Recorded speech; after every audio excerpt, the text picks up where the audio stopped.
Radio Alise Plus programmas turpinājumā ziņas, studijā Inga Zelča.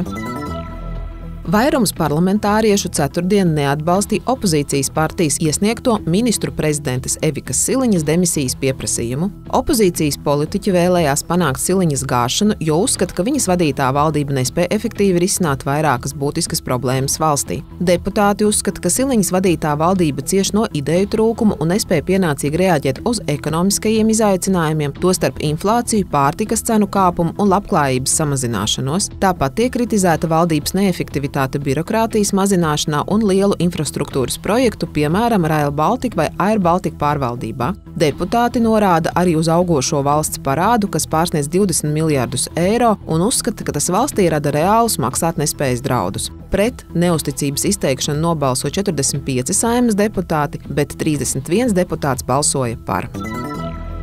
Izglītības un zinātnes ministrija saskaņošanai nodevusi vairāku valdības noteikumu grozījumus, lai eksāmenos izkritušie 9. klases skolēni no septembra varētu apgūt tā saukto izlīdzinošo gada programmu. Profesionālās ievirzes priekšmetus vienlaikus gada laikā iegūstot arī pamatizglītības apliecību. Pat laban skolēniem, kuri nav sekmīgi nokārtojuši kādu no valsts pārbaudes darbiem, mācību viela 9. klasē ir jāapgūst atkārtoti. Šajā mācību gadā šādu skolēnu bija 696. Atzīstot, ka atstāšana uz otro gadu pati par sevi negarantē skolēnu mācību sniegumu uzlabošanos, Izglītības ministrija sākusi virzīt izlīdzinošā gada ieviešanu. Tādējādi skolēni, kuri visos mācību priekšmetos saņēmuši gada vērtējumu nezamāk par 4 ballēm, bet nav sekmīgi nokārtojuši vienu no eksāmeniem, varēs turpināt mācības arodizglītības programmā. Vienlaikus viņi apgūs arī attiecīgo mācību priekšmetu, lai mācību gada beigās atkārtoti kārtot iepriekš nenokārtoto eksāmenu.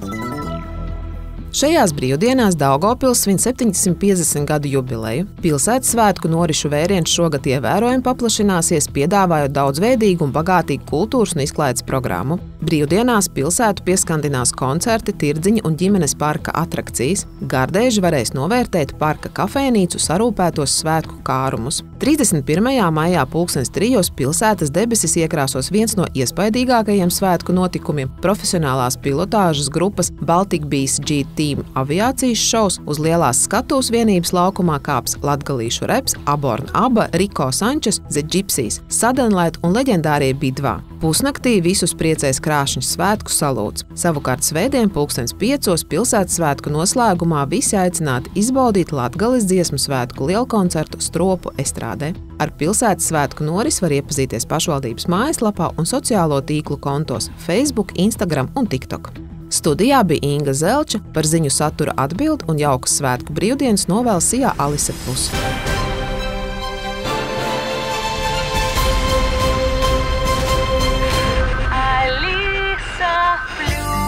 Radio